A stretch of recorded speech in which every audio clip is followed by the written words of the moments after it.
Chapter 33, Harvest at Haymarket.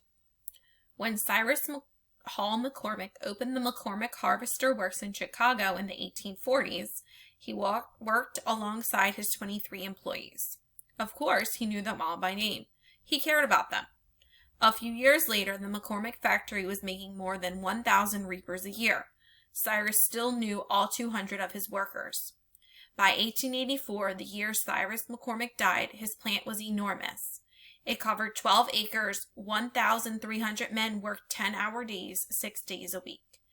2 huge steam engines supplied power in the modern factory. That year, the company showed a profit of 71%, and McCormick no longer knew his workers. That was typical of what was happening in America. Many of the new factories were owned by corporations, big business companies.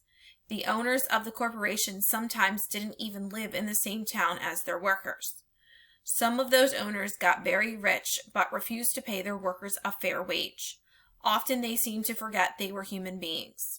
Steel workers had to work 12 hours a day, 6 days a week for little pay. Textile workers, many of them children, worked 60 to 80 hours a week. Conditions were often dangerous. Miners worked underground with explosives but without safety regulations. In 1 year, 25,000 workers died on the job. Many more were injured. Child workers had 3 times as many accidents as adults. If a person lost an arm in a job accident, and many did with the new machines, no one helped with doctor's bills. If a worker complained, he was fired. Workers organized themselves into unions to try to fight for better conditions and better pay. The union was like a club for workers. People who worked together tried to help each other solve the problems they had in common. Sometimes they decided not to work unless they were paid better wages.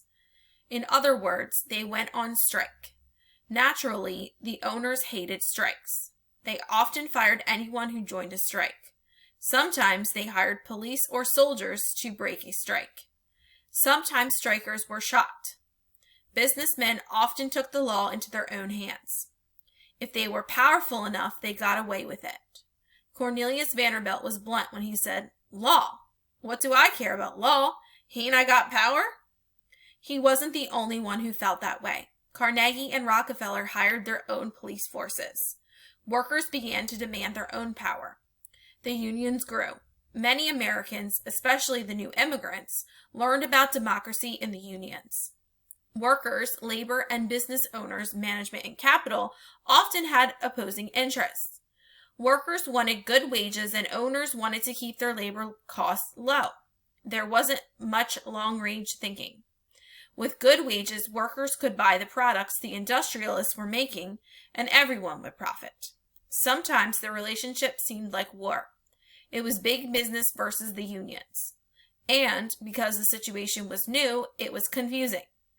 Many people distrusted unions, especially because some unions were organized by socialists who wanted the government to take over the businesses that affected most citizens, like railroads, electrical power, and telephones. America had a tradition of individualism and private ownership. Socialism seemed scary. Some unions were led by anarchists. They didn't believe in any government at all, which wasn't a very helpful idea. And some unions did abuse their growing power. Many strikes were poorly planned and hurt workers more than owners. But some business leaders just wanted capitalism without regulations. And some got angry at the idea of workers having any rights and power. In 1884, soon after his father died, Cyrus McCormick II announced that he was cutting his workers' pay. Remember, his company made an enormous 71% profit that year. A few months later, the workers went on strike. McCormick hired other workmen to take their places. They were called strike breakers or scabs. Striking union men attacked the strike breakers. McCormick hired armed guards. A crowd captured and burned the guards' rifles. A police captain, who was on the side of the workers, did nothing. Chicago's mayor wouldn't help either, so McCormick finally agreed to go back to the old pay scale. But young Cyrus wasn't finished. The next year, he installed expensive machinery that was designed to eliminate the most troublesome of the workers. At first, the machines seemed to do just that, but he didn't plan on machinery problems. The machines broke down. The parts they turned out weren't as good as the handmade parts. The cost to keep the machines operating was more than double the old labor cost. McCormick didn't care. He thought he had broken the union, and that seemed important to him now. But the union wasn't finished. Miles McPadden, a union leader, convinced McCormick's workers to join two national unions, the Metal Workers Union and the Knights of Labor. The workers went to McCormick demanding higher pay and better working conditions. In the meantime, McCormick had been busy. He gave money to the mayor and the police, that's called bribery. Then he closed his plant rather than meet the workers' demands. 400 city policemen protected the plant. McCormick hired strikebreakers so the factory could start production again. Now he was in desperate need of workers, so he agreed to let the scabs work an 8-hour day, which was one of the major demands of the strikers. Naturally, that enraged the strikers. One day, some strikers attacked a group of strikebreakers as they left work. Police started shooting.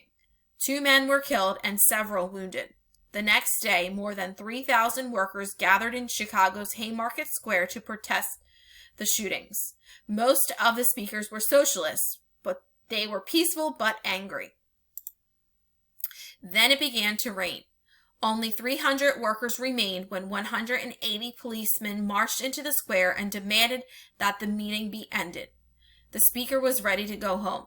"We are peaceable," he said to the police chief, and climbed down from his platform. Then something unexpected happened. A bomb was thrown at the policeman. No one has ever discovered who threw the bomb. 1 policeman was killed. 6 others died later of wounds. Police began firing their guns. 4 civilians died. Many were wounded. The nation was outraged. Most people were angry at the strikers. They seemed to believe that the union workers were all anarchists who were plotting to overthrow the government. Many Chicago workers were immigrants. Stories circulated about foreign conspiracies. The Chicago police rounded up suspects. They arrested people without warrants to do so. 8 men were charged with conspiracy and murder. 4 of those men had left Haymarket Square before the bomb was thrown. One of them reported there was not a syllable said about anarchism at the Haymarket meeting. It didn't matter. Fear was in the air. As someone said, anarchism was on trial. The nation was afraid of foreigners and socialists and anarchists. No one wanted to hear the truth.